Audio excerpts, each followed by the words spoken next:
ඔයාලගේ ටීචර් අද half day leave එකක් දාලා ගිහිල්ලා ඉන්නේ. ඒ මොකටද ටීචර්? ඒ මොකටද කියලා උඹලට අදාළ නෑනේ. උඹලා දැනගන්න ඕනේ අද උගන්වන්නේ අද රිලීෆ් පීරියඩ් එකේ ඉන්නේ මම විතරයි කියන එක. ඒ කියන්නේ අද දවසක් කාලා හමාරයි නාටක මාරයි කියන එක. හොඳයි. අපි එහෙනම් කරන්න යන්නේ අද පුනර්ජනනීය බලශක්ති භාවිතය පිළිබඳව. ඒනේ උඹ දන්නවද අර අලුත්ම වණ්ඩිය ගැන? මොකක්ද බං? මම දන්න මගුලක් නෑ. ඇයි බං වීල් බැරෝ FZ3 එක? දැන් කියෝන බක පණ්ඩිතයෝ දෙන්න දන්නේ නැතිනේ පුනර්ජනනීය බලශක්තිය කියන්නේ මොකද්ද කියලා. කියනවා බාන්න ඒක නැති වුණොත් අපිට වෙන්නේ මොනවද කියලා. දැන් තේනව නේද උඹේ මහ ලොකු විල්බරෝ එකේ සිද්ධ වෙච්ච දේ? කියනවා ඉතින්. දැන් පුනර්ජනනීය බලශක්තිය නැති වුණොත් වෙන්නේ මොකද්ද කියලා? අයියෝ මැඩම් එහෙම එකක් තිබ්බේ නැත්තම් අපිට අද වෙන පාඩමකට යන්න වෙනවා. එච්චරයි. අපෝ මේ ළමයි එක්කනම් පුනර්ජනනීය බලශක්තිය ගැන කතා කරන්න නම් බෑ.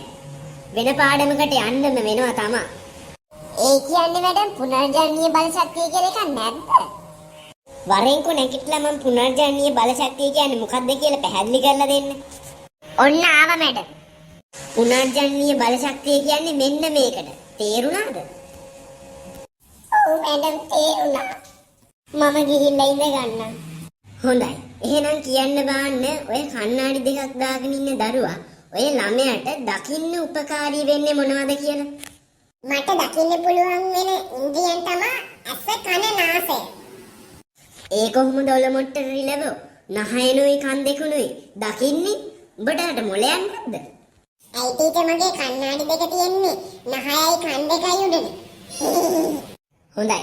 මම මේ අහන ප්‍රශ්නෙට උත්තර දුන්නේ නැත්තම් මම මෙතෙන්ට ප්‍රින්සිපල්ව ගෙන්නනවා. කියනවා බලන්න උණ්ඩුක පුච්ච තියෙන්නේ කොහෙද කියලා? පුතා මොකෙක් හරි කියපන් උණ්ඩුක පුච්ච තියෙන්නේ කොහෙද කියලා. උඹලා එක එක්කවත් දන්නවද තියෙන්නේ කොහෙද කියලා? මම දන්නවා බං. මම කියන්නම්. කියපන් ඕයි නැත්තම් අපේ ජීවිතේම ඉවරයි. ඔව් බං අපිට සහතික දෙකකුත් හම්බෙයි එතකොට. මොනවද බං සහතික දෙක? ඇයි බං ප්‍රින්සිපල් සර් ආවහම අපිට මරණ සහතිකේ අස්සීම් සහතිකේ සහතික දෙකම හම්බෙනවා. ඒක නම් ඇත්ත තමයි. උඹ කියපන්. ටීචර් මම දන්නවා. දන්නවනම් කියපන්. උඹට ඒක පිට්ටු ගිල්ල වගේ කටහාගෙන ඉන්නේ නෙමෙයිනේ කිව්වේ. මනුෂ්‍ය ශරීරයේ තමයි ටීචර් උණ්ඩුක පුච්චේ තියෙන්නේ. හොඳයි. සමුසලට ඒකත් හරියට කියා ගන්න බැරි වුණානේ. එහෙනම් දැන් හැමෝම කියමු බලන්න. තමන්ගේ අනාගත බලාපොරොත්තුව මොකක්ද කියලා. පීරියඩ් එක ගෙවෙන්නත් එක්කලා.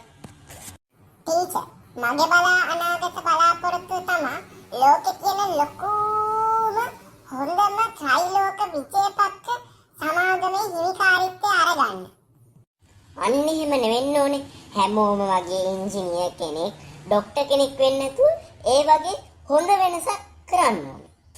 ටීචර් මගේ බලාපොරොත්තුව තමයි ලංකාවේ තියෙන ලස්සනම ඔව් ලස්සනම හෝටලේද නැත්නම් උද්‍යානයක්ද මොකද්ද? නෑ ටීචර් හැම තැනකම තියෙන්නේ ලස්සනම උද්‍යානය ලස්සනම ගුවන් තොටුප ඒවනේ. මම හදනවා ලස්සනම බාර් එක. යකෝ ඉස්සරහට වරින් ඉස්සලා යකෝ උඹලට මෙච්චර කාල රජයේ උගන්වන්නේ බාර් දාන්නද? වරින් ඉස්සරහට ඉක්මනට.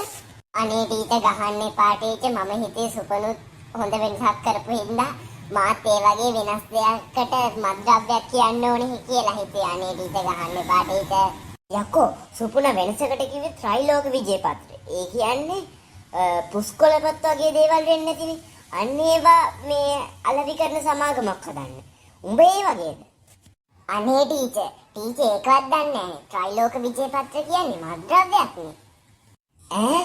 සුපුනත් එහෙනම් ඉස්සරහට හරි තොපිට නම් යකෝ උඹත් මාරේ යාළුවෙක් නේ. උඹ විතරක් ගොඩි කන්න නැතුව මටත් ආරාධනා කරා.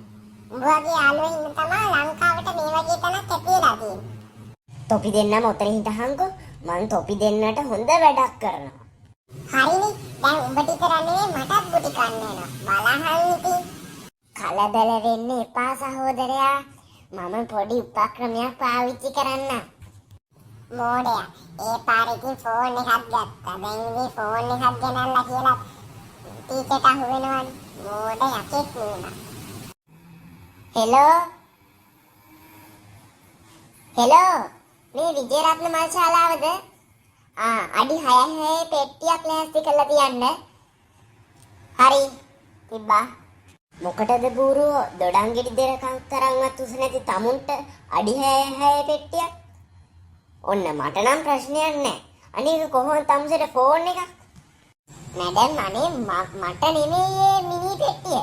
වෙන කෙනෙක්ට. එහෙනම් උඹ කියන්නේ මට කියලාද? අන්න එතනදි මැඩම් හරියටම හරි. මැඩම්ට තමයි. කවුද යකෝ මාව මරන්නේ උඹලා? උඹලට එච්චර හයියක් තියනවද? ඉන්නකො ටීචර් මම ඒක සරලවම සංකීර්ණ විදියට පැහැදිලි කරලා දෙන්න. මේ වගේ දේවල් ඇල්බර්ට් අයින්ස්ටයින්ටවත් බෑ. ඉන්නකො මෙන්න මේකයි උනේ.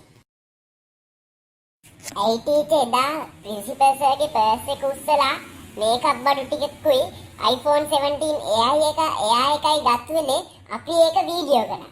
ඉතින් මැඩම් අපිට ගැහුවොත් අපි ඒක ප්‍රින්සිපල් සර්ට දෙනවා. එතකොට මැඩම්ට මිනි පෙට්ටියට යන්න පුළුවන්. ඕන 7 දවසේ දානෙට ස්පොන්සර් කරන්නත් කැමති නම් මේ කරන්න. පුංචි කිරිකැටි දරුවන්ට ඒකවත් තේරෙන්නේ නැහනේ. මම බිහිලුවන්නේ පුතේ කලේ.